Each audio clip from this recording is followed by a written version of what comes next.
तो इस एपिसोड की शुरुआत में ब्यूटी ब्लेड जो थी वो युनफी को अपने कमरे के अंदर लेकर आती है। वो काफी ज्यादा टेंशन में लग रही थी और क्यों वो टेंशन में है वही बताने के लिए वो युनफी को अपने कमरे के अंदर लेकर आई हुई थी। जैसे वो यहाँ पर आती है वहाँ पर एक मास्टर बैठा होता है, तो तुरंत यहाँ पर युनफी को देखकर उसके ऊपर अटैक करना शुरू कर चुका था। युनफी भी हैरान कि अब मैंने इसका क्या किया, ये मास्टर मुझ पर अटैक कर रहा है। वो अपने आप को बचाने की कोशिश करता है लेकिन मास्टर तो अंधाधुंध उसके ऊपर अटैक किया जा रहा था। मास्टर यहाँ पर रुकने वाला था ही नहीं। मास्टर कहना चाहता है कि किसी भी अनऑथराइज्ड बंदे को अंदर आने की परमिशन नहीं है, तो तुम आखिर यहाँ पर अंदर आए कैसे? कौन हो तुम और तुम्हारी हिम्मत कैसे भी कमरे के अंदर आने की? ब्यूटी ब्लेड जो थी वो जल्दी से यहाँ पर आती है और कहने लग जाती है मास्टर से कि देखिए आप ना युनफी को गलत समझ रहे हैं, ये कोई बाहर का नहीं है, मैं उसको अच्छे से जानती हूँ, ये मेरा ही एक दोस्त है। मैं खुद यहाँ पर युनफी को लेकर आई हूँ ताकि वो मेरे भाई को चेक कर सके, क्योंकि मुझे पता है कि युनफी के पास जो स्किल्स वगैरह है ना वो बहुत ज्यादा एक्स्ट्राऑर्डिनरी है। तो वो अपनी स्किल्स का यूज करते हुए बाय चांस हो सकता है कि वो मेरे भाई को रिकवर कर दे। यही ट्राई करने के लिए मैं युनफी को यहाँ पर लेकर आई हूँ, आप इसके ऊपर अटैक मत करिए। तो मास्टर कहना चाहता है कि एक बचकाना जिसने अभी तक अपना अर्थ रेल्म भी ब्रेक थ्रू नहीं किया, तुम्हें क्या लगता है कि वो तुम्हारे भाई को ठीक कर सकता है? सपने में भी नहीं, वो ये कभी नहीं कर पाएगा। और तुम यहाँ पर बिना मतलब कि इस युनफी को लेकर आ गए इस उम्मीद में कि वो तुम्हारे भाई को ठीक कर सकता है। तो ये सुनकर युनफी को गुस्सा आ जाता है। वो कहना चाहता है कि जब तुम लोगों को मुझ पर भरोसा ही नहीं तो ठीक है, मेरा यहाँ पर रहकर कोई मतलब नहीं है, मैं जा रहा हूँ यहाँ से। तो ये सुनकर ब्यूटी ब्लेड जो थी वो यहाँ पर युनफी से कहना चाहती है कि मास्टर को माफ कर देना, उनके बदले मैं तुमसे माफी मांगती हूँ। वो बस ना थोड़ा ज्यादा ओवर रिएक्ट करती है। तुम प्लीज उनकी बात का बुरा मत मानो और एक बार बस कोशिश करके देखो कि तुम मेरे भाई को ठीक कर सकते हो या नहीं कर सकते, क्योंकि वो जिंदगी और मौत के बीच झूल रहा है। हमने सब कुछ ट्राई कर लिया लेकिन वो ठीक नहीं हो रहा। अब आखिरी उम्मीद तुम्हारे ऊपर ही टिकी हुई है, तुम ही अगर उसको ठीक करोगे ना तो ही वो ठीक हो पाएगा, इसलिए प्लीज उसको छोड़कर मत जाओ। वो यहाँ पर एडो को भी कहने लग जाती है कि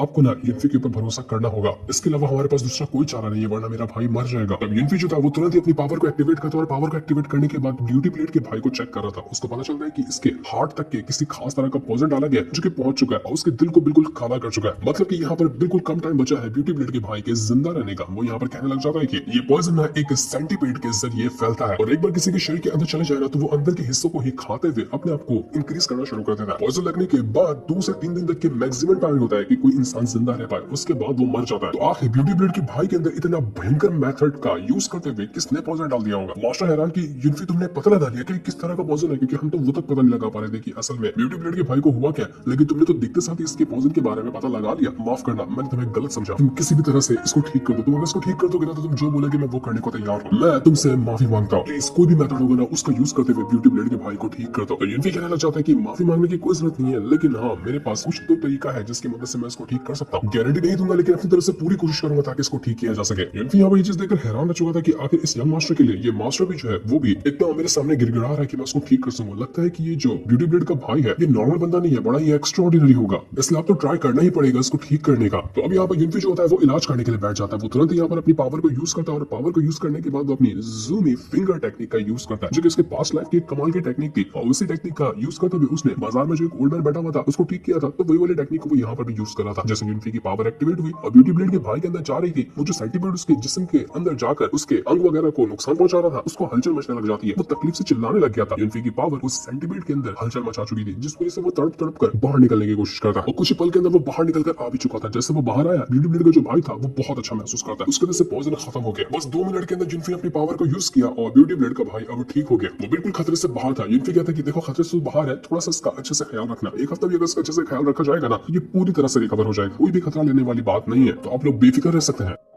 ब्यूटी ब्लेड वो अपने भाई को बताया जाती है कि देखो तुम दिख रहा ना अपने सामने, ये है युनफी, किसी ने तुम्हारा इलाज किया और तुम्हें ठीक किया, वरना दुनिया की कोई ताकत तुम्हें ठीक नहीं कर पा रही थी। युनफी ने आकर तुम्हें बचाया है। तो ये देखकर वो जो बंदा था वो युनफी से कहना चाहता है कि इतनी कम उम्र में तुम्हारी स्किल इतनी ज्यादा एक्स्ट्राऑर्डिनरी है जो तुमने मुझे इतने जानलेवा मुसीबत से बाहर निकाला। तुम एक मिराक्युलस डॉक्टर हो, ऐसा शायद ही इस दुनिया में कोई दूसरा होगा। मेरी जिंदगी तुम्हारे ऊपर एक एहसान है जिसकी मैं भरपाई करने की पूरी तरह से कोशिश करूंगा, मांगो कि तुम मुझसे क्या मांगते हो। लेकिन युनफी कहने लग जाता है कि मुझे कुछ भी नहीं चाहिए, आखिर मैं लेकर क्या करूंगा। हाँ लेकिन एक चीज जरूर आप दे सकते हो और वो है दोस्ती। अगर आप चाहो तो मुझसे दोस्ती कर सकते हो, हम दोनों आगे एक दोस्त की तरह रहेंगे। तो ब्यूटी ब्लेड का भाई कहता है कि यार ये भी कोई मांगने की चीज है, तुम तो मेरे पक्के वाले दोस्त बन गए, लेकिन हाँ तुम्हारे पास जो इतनी अच्छी स्किल है ना इसके बदले मैं तुम्हें इंपीरियल सिटी के अंदर कोई अच्छी पोजीशन दिलवा सकता हूँ। क्या वहां जाना चाहोगे? वहां पर तुम्हारी बहुत ज्यादा जरूरत लगेगी और आगे की लाइफ तुम्हारी सेट रहेगी। तो ये सुनकर युनफी कहना चाहता है कि देखिए अभी फ्यूचर के बारे में तो मैंने कुछ सोचा नहीं है, जो भी मेरा प्रेजेंट चल रहा है ना मैं उसी को हैंडल करना चाहता हूँ, लेकिन हाँ कभी मुझे अगर ऐसा हुआ इंपीरियल सिटी में जाना तो मैं जरूर आपको बताऊंगा इसके बारे में और उस टाइम आप मेरी हेल्प कर देना। तो ब्यूटी ब्लेड का भाई कहता है कि ठीक है कोई बात नहीं, जब तुम्हें ऐसा लगे ना कि तुम्हें मेरी जरूरत है तुम बेफिक्र मेरे पास आ सकते हो, मैं तुम्हारी हेल्प करने के लिए तैयार रहूंगा। यूनफी ने उसकी जान बचाई थी तो वो यहाँ पर बिल्कुल आभारी था। यूनफी का ब्यूटी ब्लेड जो थी वो यूनफी को बाहर लेकर आती है, उससे कहना चाहती कि यूनफी मैं समझ नहीं आ रहा मुझे कि मैं तुम्हारा शुक्रिया किस तरह से करूं, तुमने बहुत बड़ा एहसान किया है आज मेरे ऊपर। यूनफी जो था वो अपने पास से एक एंटीडोट को बाहर निकालता है जिसके अंदर कुछ पिल वगैरह मौजूद थी। वो कहने लग जाता है ब्यूटी ब्लेड से कि इसको ना आप 1 महीने तक खाना, तो आपके अंदर जो पॉइजन है ना वो भी काफी हद तक कम हो जाएगा। काफी टाइम से आपका इलाज नहीं कर पाया ना, तो मैं आपको ये देना चाहता हूँ, मेरी गैर मौजूदगी में भी ये आपकी हेल्प करेगा आपका पॉइजन कम करने के लिए। ब्यूटी ब्लेड कहती है कि यूनफी तुम कितने ज्यादा एहसान करोगे, मुझे समझ नहीं आ रहा कि मैं कैसे एहसान चुकाऊंगी तुम्हारा, तुमने एहसानों की तरह बिल्कुल दबा कर रख दिया मुझे। वैसे हाँ मैं तुम्हें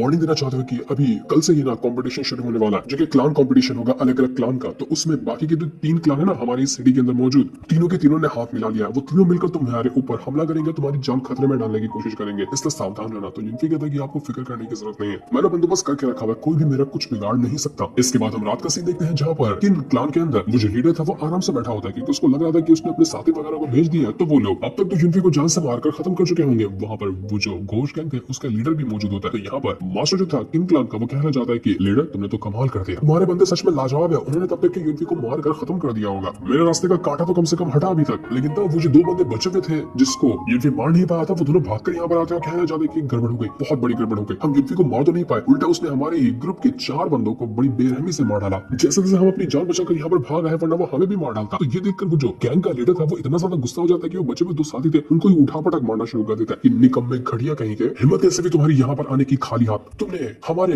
गैंग का नाम खराब किया, इतना छोटा सा काम तुमसे नहीं हुआ, वो यूनफी कौन सा पहाड़ जैसी चीज है जिसको तुम मार नहीं पाए। बाकी दोनों क्लान के जो लीडर थे वो लोग भी टेंशन में आ जाते हैं कि यार अब क्या होगा, अब तो यूनफी मरा ही नहीं, हो सकता है कि यूनफी ने अपना ब्रेक थ्रू कर लिया, अपनी पावर को इंक्रीज कर लिया, तभी उसको मारना इतना मुश्किल रहा होगा। तो किन क्लान का जो मास्टर था वो कहना चाहता है कि देखो तुम लोगों को फिक्र करने की जरूरत नहीं, मैंने बंदोबस्त करके रखा हुआ है, यूनफी ज्यादा टाइम तक बच नहीं पाएगा क्योंकि मेरा बेटा किनान जो है ना उसने कल रात को ही एक और अपना लेवल ब्रेक थ्रू किया। अब वो इतना स्ट्रॉन्ग हो चुका है ना कि उसके सामने टिक पाना यूनफी जैसे बचकाने की औकात ही नहीं है, वो उसके सामने धूल के बराबर भी नहीं है। बस कल ही तो कंपटीशन शुरू होने वाला है, कंपटीशन के अंदर ही उसको जान से मार दिया जाएगा, यूनफी कल के बाद वो जिंदा बचेगा ही नहीं। तो बाकी लोग कहना चाहते हैं कि किनान ने वापस से अपना एक और लेवल ब्रेक थ्रू किया, क्या बात है यार, उसके पास हेवनली स्पिरिचुअल बॉडी है तो उसका वो भरपूर फायदा उठा रहा है, क्या स्पीड से उसका ब्रेक थ्रू होता है, उसके सामने टिक पाना मुझे नहीं लगता कि इस पूरी की पूरी सिटी के अंदर किसकी भी औकात होगी। किन फैमिली का जो मास्टर था वो कहने लग जाता है कि 4 मेजर सेक्ट जो है ना उन्होंने इन्विटेशन लेटर भेजा है कि वो मेरे किनान को अपने सिर में शामिल करना चाहते हैं, वो चारों के चारों सेक्ट जो है ना वो टॉप लेवल के सेक्ट वगैरह है और वहां से मेरे बेटे को ऑफर मिल चुका है, मैंने वहां के मास्टर को भी बुला लिया है इस टूर्नामेंट के अंदर की वो जो कंपटीशन होने वाला है उसको आए वहां पर और मेरे बेटे का परफॉर्मेंस वो देख पाए, तो उसके बाद उन्हें खुद समझ में आ जाएगा कि मेरा बेटा कितना ज्यादा काबिल है। तो ये सुनकर बाकी के क्लान के जो मास्टर थे वो कहने लग जाते हैं कि अब तो यहाँ पर ये क्लान नहीं बचने वाला, उसे यूनफी के ये क्लान को खत्म करने का टाइम आ चुका है, हम तीनों के तीनों क्लान वाले मिलकर उसके क्लान को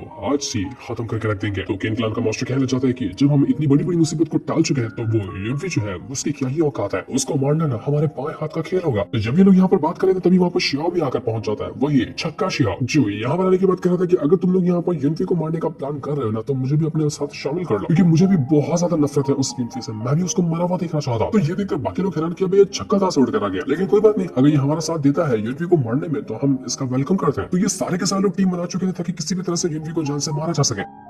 अब कल का दिन आ चुका था तो आज ही के दिन कंपटीशन होगा। इस सिटी के अंदर जो 4 क्लान है उन चारों के चारों क्लान के डिसाइपल वगैरह का, तो सभी क्लान के जो डिसाइपल वगैरह थे उस कंपटीशन को देखने के लिए आए हुए थे और कहने लग जाते कि तुम लोगों को क्या लगता है कि इस बार का कंपटीशन कौन जीतेगा, कौन सा क्लान बाजी मारने वाला है। कंपटीशन की सारी तैयारियां शुरू कर दी गई थी। वहां पर वो मोटू भी होता है जो कहने लग गया था कि मैंने तो सुना है कि इस बार के कंपटीशन को उन लोगों ने और ज्यादा टफ बना दिया यार, जब मैं पार्टिसिपेट करता हूँ तो हर बार का कंपटीशन ही टफ हो जाता है, क्या फूटी किस्मत है मेरी। तो ये क्लान के बाकी बंदे वहां पर आ जाते हैं और कहने लग जाते हैं मोटू से कि मोटू तू यहाँ पर क्या कर रहा है, देखो किसने यहाँ पर भेजा, तू थोड़ी ना पार्टिसिपेट करने वाला कंपटीशन के क्योंकि तू घटिया आदमी है। तो मोटू कहता है कि अरे तुम लोग ऐसा नहीं कह सकते, मैं भी तो ये क्लान का बंदा हूँ और ये क्लान जब इस कंपटीशन में पार्टिसिपेट किया है तो मेरा भी हक बनता है इसमें पार्टिसिपेट करने का, इसलिए मैं यहाँ पर आया। तब वहाँ पर तियानफेंग नाम का बंदा आता है जो कि ये भी ये क्लान का ही है और वो कहने लग जाता है कि रहना तो मोटे को, यूनफी और उसके फादर ने यहाँ पर कह दिया है कि मोटा भी हमारे साथ पार्टिसिपेट कर सकता है क्योंकि इस क्लान को जितने भी क्लान के टॉप बंदे हैं ना वो सब मिलकर ही जीतेंगे। तो मोटू भी हमारे साथ रहेगा तो थोड़ा सा सपोर्ट मिल जाएगा हमें। मोटू कहना चाहता है कि मैंने तो कहा ही था कि मैं हूँ इतना ज्यादा कमाल का, लोगों को मेरी जरूरत अपने आप लग जाती है, जैसे कि तुम लोगों को यहाँ पर मेरी जरूरत लगी, देखना मैं इतना कमाल का परफॉर्मेंस दिखाऊंगा ना कि लोग देखते रह जाएंगे, तारीफ करते करते उनके मुंह में छाले पड़ जाने वाले हैं, सबको दिखा दूंगा कि आखिर मैं हूँ क्या चीज। तो बाकी के जो ये क्लान के बंदे थे वो से कहना चाहते कि देख अगर तूने कुछ भी गड़बड़ करने की कोशिश की ना तो तेरा तो बैंड बजा कर रहूंगा मैं, तेरी तोंद को ना दबा दूंगा मैं, इसलिए जो करना है चुपचाप से करना और हमारे ये क्लान को जिताने की कोशिश करना, ना कि थाली में जो खाता है उसे मैं छेद किया ना तो बहुत मारूंगा तुझे। लेकिन वो लोग यहाँ पर ये सोच रहे थे कि सब लोग तो यहाँ आ चुके हैं पर यूनफी अभी तक क्यों नहीं आया, यूनफी ठीक तो होगा ना। पर उनके याद करते साथ ही वहाँ पर यूनफी आकर पहुंच जाता है जो उससे लोग कहना चाहते हैं कि यूनफी तुम्हें आने जाने में इतना टाइम क्यों लगा, तुम्हें तो कब का जाना चाहिए था, कर क्या रहे थे। तो यूनफी कहते हैं कि अब देखो यहाँ पर क्लान कंपटीशन हो रहा है, तो इसके लिए थोड़ी सी तैयारी तो करनी पड़ेगी ना। मैं एक खास तरह की सीक्रेट वेपन के ऊपर काम कर रहा था। अब जब वो वेपन मेरे पास कंप्लीट होकर तैयार हो चुका है तब मैं आया हूँ यहाँ पर। उम्मीद है कि वो वेपन हमें इस कंपटीशन को जिताने में हेल्प करेगा। इसके बाद वो एक मास्टर होता है जो कि यहाँ पर आए हुए जितने भी डिसाइपल वगैरह जो इस कंपटीशन के अंदर पार्टिसिपेट करेंगे उनसे कहना चाहता है कि इस साल हमारी सिटी ने वापस से इस कंपटीशन को ऑर्गेनाइज किया है। ये कंपटीशन हर बार होता है 4 मेजर क्लान के बीच में, तो इस बार भी इस कंपटीशन के अंदर चारों क्लान के लोग शामिल है। पर इस बार का जो कंपटीशन है ना वो पिछली बार से थोड़ा सा डिफरेंट होगा, मतलब कि पिछली बार से थोड़ा सा ज्यादा टफ होगा। हमने डिफिकल्टी लेवल को थोड़ा सा इंक्रीज कर दिया ताकि इस कंपटीशन को और इंटरेस्टिंग बनाया जा सके। कंपटीशन में अगर तुम्हें जीतना है तो सामने जो पहाड़ तुम लोगों को नजर आ रहा है ना उसकी चोटी पे जाना है और वहां जाकर अपना झंडा लड़ाना है। जो भी यहाँ पर अपना झंडा लगाएगा सबसे पहले उसी को कंपटीशन का विनर माना जाएगा और उसका क्लान ही जीतेगा। 4 क्लान है, चारों क्लान वालों को एक एक फ्लैग दिया जाएगा और क्लान के जितने भी लोग हैं ना वो सब मिलकर उस फ्लैग को पहाड़ की चोटी पे गाड़ने की कोशिश करेंगे। जो सबसे पहले ये काम करेगा वो ही जीतेगा। लेकिन याद रखना जो भी यहाँ पर इस फ्लैग को अब नहीं बचा पाया और उसका फ्लैग डिस्ट्रॉय हुआ तो वो क्लान उसी टाइम डिस्क्वालीफाई हो जाएगा। इस कंपटीशन के अंदर कोई भी रूल नहीं है कि किस तरह से किसी को मारना है या पीटना है। तुम्हारे पास पूरी खुली छूट है, तुम जिसको चाहो उसको मार सकते हो, तुम्हारे पर कोई इल्जाम नहीं लगेगा। चाहे लाशों का ढेर लगाना है तुम वो भी लगा सकते हो, बस तुम्हारा मकसद ये है कि तुम्हें पहाड़ की चोटी पे जाकर अपने क्लान का फ्लैग लगाना है। अब चाहे इसके लिए तुम्हें कुछ भी क्यों लगाना पड़े, सब चीज की तुम्हें खुली छूट है। तो ये सुनकर बाकी के डिसाइपल हैरान हो जाते हैं कि यार ये तो बड़ी अजीब बात है। इससे पहले बार में तो ऐसा रूल नहीं था कि किसी की जान ली जा सकती है, लेकिन इस बार तो रूल को ही बदल दिया गया। अब तो किसी की भी जान लेने पे कोई सवाल नहीं उठाएगा। ऐसे में तो कमजोर डिसाइपल तो बड़ी बेरहमी से मारे जाएंगे। यूनफी के फादर इसके खिलाफ आवाज उठाने की कोशिश करते हैं तो वो शी क्लान का जो बॉस होता है वो कहने लग जाता है कि लगता है कि तुम्हारे ये क्लान वालों की फट गए, तभी तो तुम यहाँ पर कह रहे हो कि किसी की जान लेना सही नहीं है। अगर तुम्हारी इतनी ही फटी है तो तुम कंपटीशन शुरू होने से पहले अपने जी क्लान को डिस्क्वालीफाई करवा लो ना, बाहर निकल जाओ उस कंपटीशन में, क्यों कूद रहे हो बीच में। तो यूनफी के फादर कहते हैं कि तू तो कुछ बोल ही मत यहाँ पर, क्योंकि हमेशा जब भी कंपटीशन होता है ना तो उसमें तेरे बेटे किनान को ना मेरे यूनफी ने हमेशा हराया और देखना आज भी वही होगा। तो किनान का फादर भी यहाँ पर काफी ज्यादा गुस्सा हो चुका था। इसके बाद सारे के सारे क्लान वाले जो थे उनके मास्टर वगैरह अपने अपने जो क्लान के लोग जाएंगे इस कंपटीशन में पार्टिसिपेट करने के लिए उनके कमांडर को वो फ्लैग दे रहे होते हैं, क्योंकि हर क्लान से एक छोटा सा ग्रुप तैयार किया गया है जिस ग्रुप के अंदर टॉप लेवल के डिसाइपल होंगे उस क्लान के, उन डिसाइपल का एक कमांडर होगा। तो कमांडर के पास ही वो फ्लैग जाना था। तो सबसे पहले लियू क्लान जो था उसका मास्टर अपने एक कमांडर को अपने क्लान का फ्लैग देता है। तो अब यहाँ पर उसका कमांडर का नाम था मुबाई, लियू मुबाई। उसने अपने क्लान का फ्लैग ले लिया था, बारी थी बाकी क्लान वालों की भी।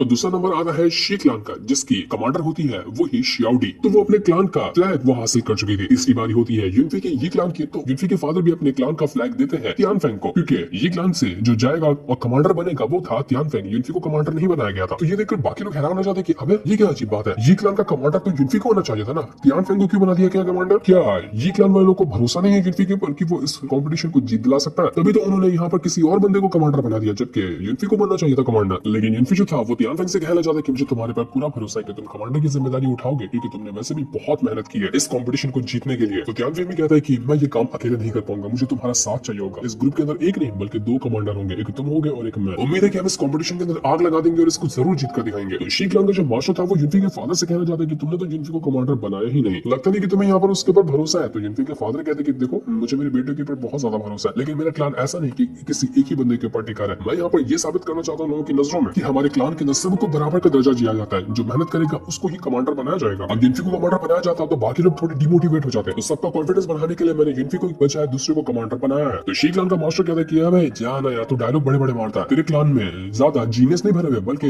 लूजर भरे हुए हैं। वो तुझे जब कंपटीशन शुरू होगा ना उसके बाद ही तुरंत मालूम पड़ जाएगा कि तूने इस कंपटीशन के अंदर पार्टिसिपेट करके ना बहुत बड़ी गलती की, अपने पैर पे कुल्हाड़ी मारी है। तेरा जो ये क्लान है ना इस कंपटीशन के अंदर ये मरने वाला है, तो बेहतर होगा कि डिसेबल को तो भेजी मत। तो ये सुनकर यूनफी के फादर कहते हैं कि ये तो टाइम ही बताएगा कि कौन मरता है और कौन जिंदा रहता है। तो ये सुनने के बाद शी क्लान का जो मौजूद था वो तुरंत अपनी पावर को एक्टिवेट करता है और अपनी पावर को एक्टिवेट करने के बाद वो अपने बेटे किनान को वो फ्लैग दे रहा था। वो तुरंत जैसे अपना फ्लैग बाहर निकालता है, किनान जो था वो उस फ्लैग को पकड़ता है और पकड़ते साथ ही ऐसा हो रहा बाहर निकला था जिसका कोई हिसाब ही नहीं था। सबसे खतरनाक और सबसे भयंकर वो किनान ही दिख रहा था। वो यहाँ पर यूनफी से कहना चाहता है कि यूनफी तेरी किस्मत अच्छी है कि तो कमांडर नहीं है, तो तुझे पता है जो कमांडर होगा ना मैं उसी की जान लूंगा और उसको जान से मारकर उसका फ्लैग डिस्ट्रॉय करूंगा ताकि कोई कॉम्पिटिशन में रहे ना और मैं आराम से उसको जीत जाऊं। लेकिन तू फिक्र मत कर, तुझे कमांडर ना होने के बावजूद भी फिर भी मैं तुझे जान से मारूंगा। तो यूनफी कहता है कि वो तो कॉम्पिटिशन शुरू होने के टाइम ही पता चलेगा, मैं भी तो देखूं कि तू यहाँ पर मेरा या फिर मेरे ग्रुप के किसी बंदे का तू बाल तक पाकर कर पाता है या नहीं पाता। दोनों अपनी पावर को एक्टिवेट करते हुए एकदम तैयार हो चुके थे, मानो कि यहाँ पर कॉम्पिटिशन शुरू होने से पहले ही एक दूसरे को उठा पटक मारना शुरू कर देंगे। तो बाकी के जो लोग यहाँ पर कॉम्पिटिशन देखने के लिए आए हुए थे वो लोग कहना चाहते कि यार क्या कमाल के दोनों की पावर है। यहाँ पर किनान के पास तो हेवनली स्पेशल बॉडी है, लेकिन तब भी यूनफी जो है बिना किसी खास पावर के भी उसका अच्छे से मुकाबला कर पा रहा है। ये कॉम्पिटिशन को तो सिर्फ 2 ही लोग पूरी तरह से चार चांद लगाने वाले हैं। एक तरफ होगा किनान और दूसरी तरफ होगा यूनफी दोनों का जो बैटल होगा ना, वाह मजा ही आएगा दोनों को देखकर। हम तो उसी के लिए सबसे ज्यादा एक्साइटेड है। शियाओडी जो थी वो किनान के पास आती है और उसको थोड़ा बात करने की उससे कोशिश करती है, क्योंकि वो उसको पसंद करती है और उसने उसको अपना नया बॉयफ्रेंड बनाया, लेकिन किनान तो उसको भाव तक नहीं देता। तो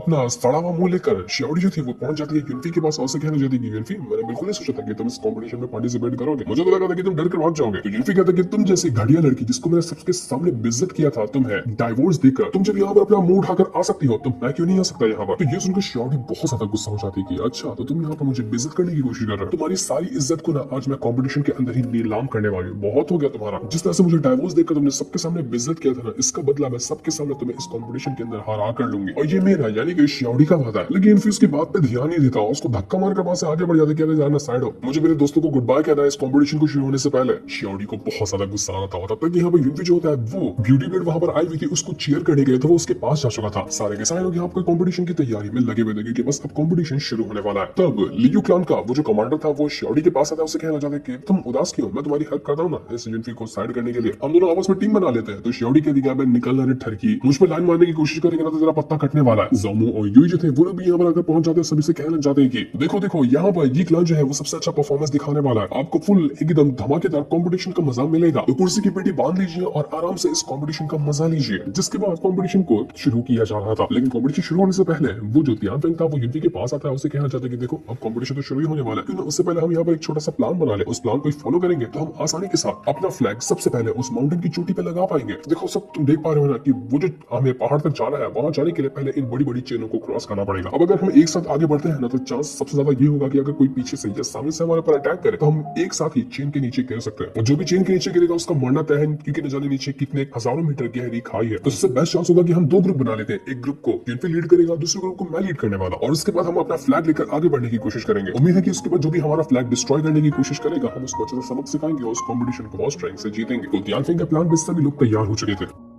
तो अब यहाँ पर ढोल नगाड़े बजते हैं और इसके साथ ही कंपटीशन शुरू कर दिया गया था। जैसे ये कंपटीशन शुरू हुआ सारे के सारे लोग बिल्कुल रफ्तार के साथ चेन के ऊपर खड़े होते और बस वहां से भागने लग गए थे। लोग जल्दी जल्दी आगे बढ़ते हुए माउंटेन तक पहुंचना चाह रहे थे ताकि वहां जाने के बाद वो अपने क्लान का झंडा लगा सके। लेकिन सबके जाने के बाद भी वो जो किनान होता है वो आराम से सिंहासन के ऊपर बैठा हुआ था, मानो कि उसको कोई फर्क ही नहीं पड़ रहा। बाकी लोग उससे कहते कि किनान तुम क्या कर रहे हो, तुम्हें नहीं जाना है क्या अपने क्लान का फ्लैग लेकर। तो किनान कहता है कि मैं जाना मुंह बंद कर, जब मुझे सही टाइम लगेगा मैं खुद ब खुद चला जाऊंगा, क्योंकि भीड़ बकरियों को जाने दो, मैं तो बाद में एंट्री मारूंगा तब भी मैं यहाँ पर इस कॉम्पिटिशन को फर्स्ट रैंक से जीतूंगा, क्योंकि मुझ पर पूरा कॉन्फिडेंस है। मुझे उसके दोस्त वगैरह भी पूरी जान लगाते हुए वहां से आगे बढ़े थे, जहां पर जितने भी क्लान वाले थे वो एक दूसरे के ऊपर अटैक करना शुरू कर चुके थे ताकि बाकी क्लान वालों को साइड कर दिया जाए, तो आराम से वो लोग आगे बढ़ते हुए अपना झंडा लगा सकते हैं। सबसे बड़ा प्लान तो बनाकर रखा गया था यूनफी उसके दोस्तों को मारना, ताकि ये क्लान ही खत्म हो जाए। तो बाकी लियू क्लान का जो लीडर मोबाइल था वो तुरंत यहाँ पर यूनफी उसके दोस्तों के ऊपर अटैक करना शुरू कर दिया था। वो आगे से अटैक करता है तो तियानफेंग जो था वो पीछे से जितने लोग अटैक कर रहे थे वो उनको हैंडल किए हुए था। दोनों तरफ से ये लोग अपनी पावर का यूज करते हुए अपने ये क्लान के लोगों को बचाने की कोशिश कर रहे थे। तभी मोरू जो होता है जब वो आगे बढ़ा था तो उसको एकदम घबराहट हो जाती है कि भैंस की टांग नीचे कितनी गहरी खाई है, मुझे तो सब धक धक हो रहा है कि मैं लगता है नीचे गिर जाऊंगा। बड़ा शान मार रहा था मोटू कि मैं तो यहाँ पर ये कर लूंगा वो कर लूंगा, ऐसा परफॉर्मेंस दिखाऊंगा कि लोग खाली मेरा नाम ही लेते रह जाएंगे। पर चेन पे खड़े होते साथ ही उसके पैर से थर-थर कांपने लग गए थे, बेचारा ढंग से खड़ा भी नहीं हो पा रहा था। यूनफी जो था जितने भी लोग उसके क्लान के मेंबर के ऊपर अटैक करने की कोशिश करते वो उन सभी को सबक सिखाया जा रहा था। लेकिन तब वहां पर शियाओडी आ जाती है जो कि यूनफी को सामने से आकर घेर चुकी थी। वो यूनफी से कहती कि यूनफी बस तेरा खेल खत्म हो गया, अब देखती हो ना कि तू कैसे मेरे सामने से बचकर आगे निकल पाता है, तुझे आज मैं जिंदा नहीं छोड़ने वाली हूँ। तो ये सुनकर यूनफी जो था वो भी शियाओडी से लड़ने के लिए तैयार हो चुका था। लेकिन तब लियू क्लान का वो जो कमांडर था वो बीच में आता है और शियाओडी से कहना चाहता है कि शियाओडी तुम साइड हो जाओ, मैं हूं ना यहाँ पर, मैं यूनफी को हैंडल कर लूंगा। तो शियाओडी कहना चाहती है ठीक है तुम्हारी ऐसी मर्जी। तो शियाओडी यहाँ से साइड हो चुकी थी और वो अपने क्लान का झंडा लेकर आगे बढ़ने लग जाती है। तब तक के वो जो लियू क्लान का कमांडर मोबाइल था वो यूनफी उसके दोस्तों के ऊपर अटैक कर रहा होता है। वो अकेला यहाँ पर था और यूनफी तियानफेंग के ऊपर अटैक करते हुए वो